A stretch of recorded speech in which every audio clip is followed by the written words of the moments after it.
É, meu povo, estamos indo aqui. Tive que me separar da Paulinha que a gente pegou assentos diferentes. Ela tá entrando lá pela frente, lá. Bora. Partiu Irlanda. Nem amanheceu ainda.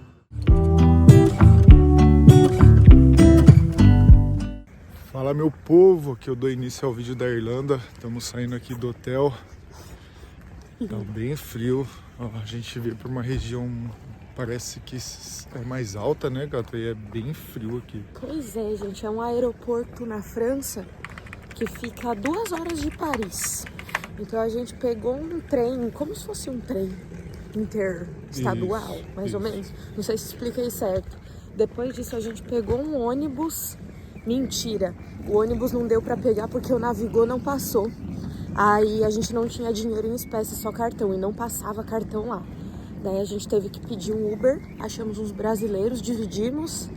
E agora a gente tá caminhando até o aeroporto, porque a gente hospedou em um Ibis aqui do ladinho. Do ladinho do aeroporto. 4 e pouco da manhã, né? E bora, que a gente vai começar cedo lá em Dublin pra aproveitar bastante e voltar hoje mesmo, no caso.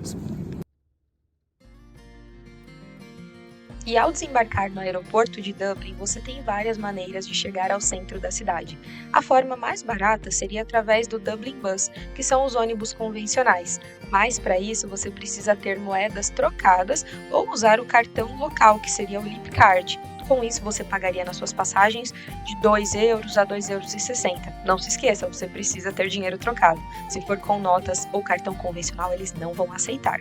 Por isso, a nossa escolha foi um Coach Bus, que são os ônibus leitos. É um serviço que funciona 24 horas partindo do aeroporto e te deixa em vários pontos da cidade. Escolhemos saltar ali pelo centro e com isso a gente pagou em torno de 10 euros por pessoa.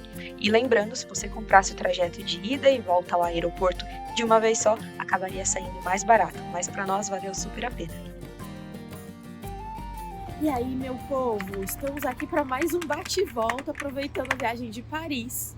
Pegamos o famoso low cost, voos baratos pela Ryanair, e descemos aqui com R$390, eu e o Vitor, foi o preço das nossas passagens. Mas sai de um aeroporto muito distante lá de Paris, então a gente precisou se hospedar no Ibis de Belvais. Gente, não deve falar assim, mas eu vou deixar escrito aqui. E quando chegamos aqui em Dublin, o rapaz da imigração, ele pediu para ver a nossa passagem de volta, fez algumas perguntas. Eles são muito simpáticos, mas bem críticos assim nas respostas, né? Mas foi tranquilo, entramos, voltamos hoje à noite mesmo, então a gente só vai conhecer o centro, a parte mais turística e fazer um passeio também para conhecer como é produzida a tal da cerveja Guinness, e aí vocês vão com a gente conhecer também. Vale lembrar que a Irlanda é um país geograficamente localizado na Europa do Norte, sendo um território insular e banhado pelo Oceano Atlântico. Por isso é tão comum observar a presença de gaivotas por todo o território. Mas apesar de serem muito fofas, fique atento, elas podem pegar seu lanche. E é verdade, tem muitos relatos por lá.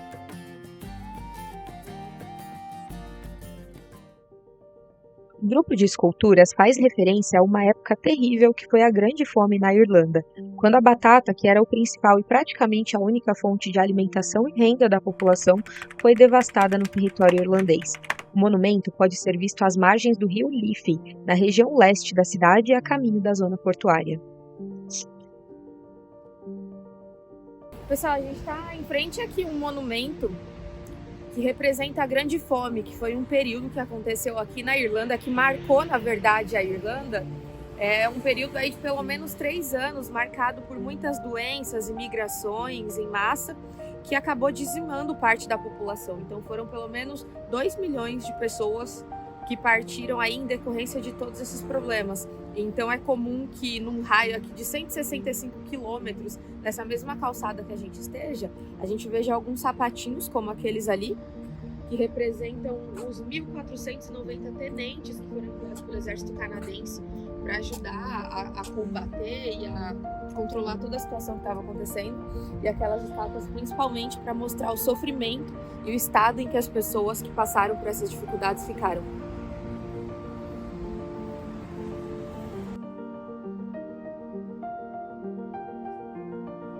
E em 1850, finalmente a praga cedeu. A população lentamente se recuperou e o governo os beneficiou economicamente ao perdoar todas as dívidas feitas durante os anos anteriores.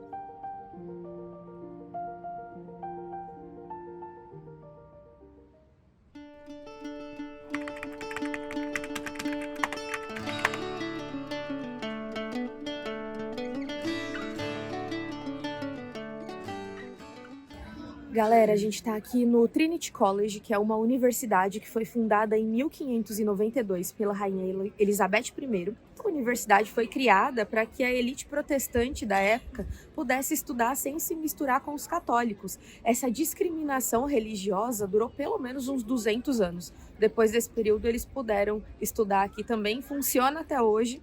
O pátio é aberto para visitação e gratuito, qualquer um pode entrar e sair. E tem uma biblioteca aqui riquíssima também em livros, que a gente está pensando se entra ou não. São 18 euros por pessoa. E a gente tem um passeio marcado agora. Então não sei se vale a pena entrar para sair tão rápido assim. Mas tem essa possibilidade também. E uma outra coisa legal é que essa universidade formou várias personalidades importantes. Entre elas, Oscar Wilde, que vocês já devem ter lido alguma frase de efeito deles.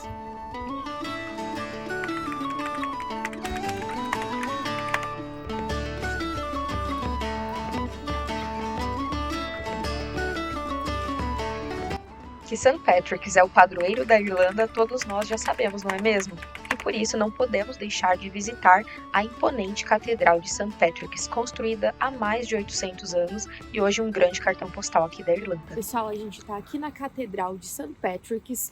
São Patrício, vocês já devem ter conhecido por usar um chapéuzinho, por ter vestes ali verde e branco. E eu vou contar um pouco sobre quem ele foi para que vocês possam entender até a origem também da cultura aqui na Irlanda. St. Patrick, ele foi um ex-escravo que futuramente disseminou o cristianismo aqui pela Irlanda. Então o que aconteceu? Ele veio da Grã-Bretanha, onde ele nasceu, e aos 16 anos ele foi sequestrado por piratas irlandeses. E aqui ele foi escravizado, ele fez pastoreio, entre outras atividades, a custo de escravidão, até que em um dado momento ele conseguiu fugir.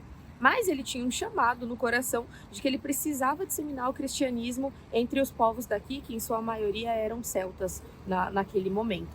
Ele fez todo o período da escola de sacerdote, se formou na França e aí ele voltou para poder fazer realmente toda essa passagem de conhecimento para as pessoas que moravam aqui. Então foi ele o responsável por disseminar o cristianismo aqui na Irlanda, que se tornou a religião majoritária até os dias de hoje. E tem alguns mitos por trás, ninguém sabe comprovar se é verdade ou não, mas que ele tinha também um lado um pouco místico. Então, nas festas de St. Patrick, por exemplo, vocês podem reparar que ele sempre está com um trevo na mão.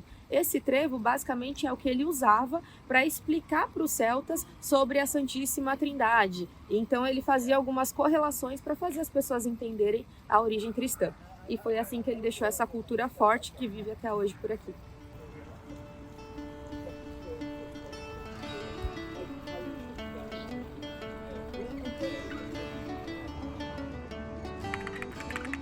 E ainda caminhando, chegamos ao armazém da Guinness, Guinness Storehouse. Foi construído em 1904 para ser usado como local de fermentação da cerveja Guinness. O edifício teve essa função até 1988 e no ano 2000 abriu suas portas ao público para mostrar a história da marca.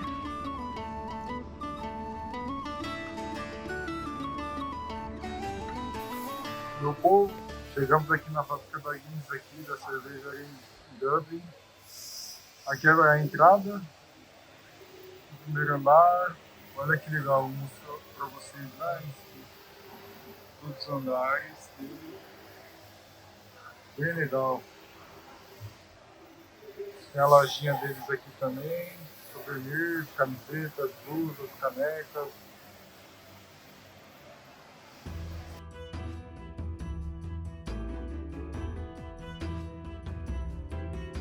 E ainda que você não goste de cerveja, com certeza não vai se arrepender de conhecer o Galpão da Guinness, uma das cervejarias mais famosas do mundo. Na Guinness Storehouse, você terá acesso a um edifício de 7 andares, com uma estrutura super moderna e imersiva. E não se preocupe caso não saiba falar inglês. Está incluído no valor de todos os ingressos um tradutor simultâneo em vários idiomas, incluindo português. O local abre todos os dias da semana e você pode comprar o ingresso antecipadamente para garantir o seu horário de visitação. Partindo de €26 por pessoa, além de conhecer toda a história da marca, no final da tour você ainda poderá saborear a cerveja e ter uma vista panorâmica privilegiada de toda a cidade. Ó, gente, o tipo de cerveja, essa daqui é a Guinness preta. Tem cheiro doce, mas tem notas de café e malte, então deve ser bem amarga, a gente vai descobrir já já. Essa daqui, ela é leve, lupulada, com notas florais e cítricas. Nossa, deve ser bom essa aqui, hein? Hop House 13, vou guardar esse nome. Essa daqui, Guinness Open Gate, com origens blá blá blá blá blá blá blá, combina com doçura, um aroma sutil ao lúpulo. Esta daqui, nossa, aroma de chocolate, caramelo, notas leves. Você vai gostar dessa então, né, Essa gato? deve ser boa. Sabor doce, com tons de caramelo e chocolate. Doce comigo não. Essa outra Guinness aqui, ela é encorpada com predominância grelhada e frutada. Ah, não sei, talvez. E a Guinness Zero, com aroma de café e malte e sem álcool. Muito bom, nunca tomei cerveja sem álcool. Enfim, é uma infinidade aqui. Os cheiros. Cheiro aí, gatinho.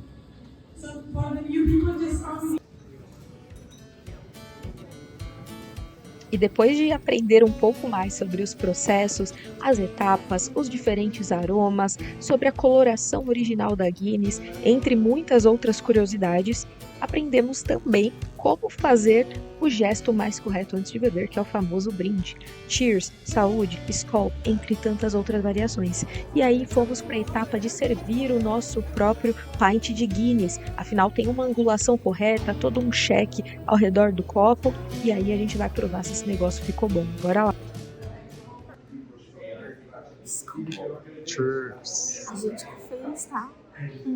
Feito por nós mesmos, ó. Aprendemos como colocar chopp no copo. Esse copo.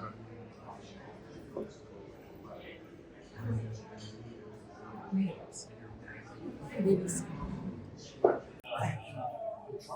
Experimentar aqui, rapaziada. Que frio. Até deu uma sopradinha. Muito bom. Que mentira, você nem gosta de cerveja, que falso. Ai, ficou bonita. E aí, gatinho, você achou que valeu a pena conhecer aqui a Guinness? Agora eu tô ali, né? É tipo um museu, né? Que eles mostram todas as partes dos processos, todas as coisas, tem bastante stand pra olhar, pra visitar, como que é o processo, tanto da cerveja mais escura, mais clara. Foi bem legal, bem interessante. Eu não gosto muito de cerveja, mas o processo ficou legal. E aqui a gente termina no rooftop, galera. Custou €32. E aí a gente teve direito a uma degustação lá embaixo. Depois a gente serviu nosso próprio champanhe, oh meu Deus. Nossa própria cerveja num copo desse aqui, ó. Exatamente, pudemos beber também. E aqui no rooftop a gente ganhou mais um ticket com direito a outra cerveja ou refrigerante. Então, €30 vale muito a pena, porque ele pega a degustação mais A pint de cerveja, pelo que a gente viu aqui, custa em torno de 9, €12. Então, você parar pra pensar, compensou, que além de tudo a gente conheceu eu vou chamar de museu.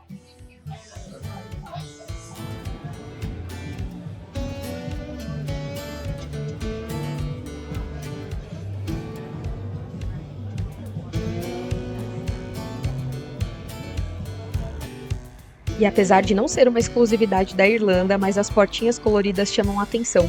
Contam os livros que foi após o luto da Rainha Vitória pela morte do seu filho, onde ela ordenou que os moradores pintassem suas portas de preto, mas em forma de protesto, eles pintaram de colorido.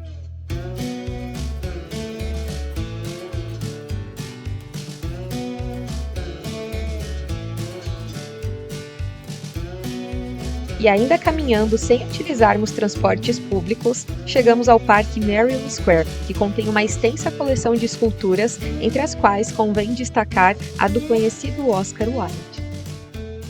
A gente está do lado aqui da estátua do Oscar Wilde, que foi um importante dramaturgo, escritor, com uma mente muito irreverente e original para a época dele. Esses outros monumentos aqui ao lado tem algumas das citações dele, que são muito interessantes também, que fazem a gente pensar um pouco fora da caixa.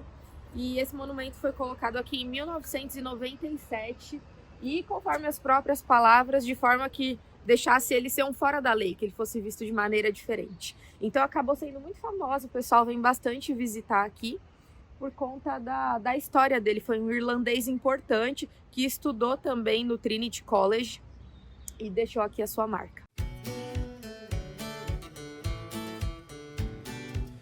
E já estava chegando a hora de ir embora, mas não poderíamos deixar de voltar para apreciar um pouco a região do Temple Bar, que é uma área situada na margem sul do rio Liffey, bem no centro de Dublin.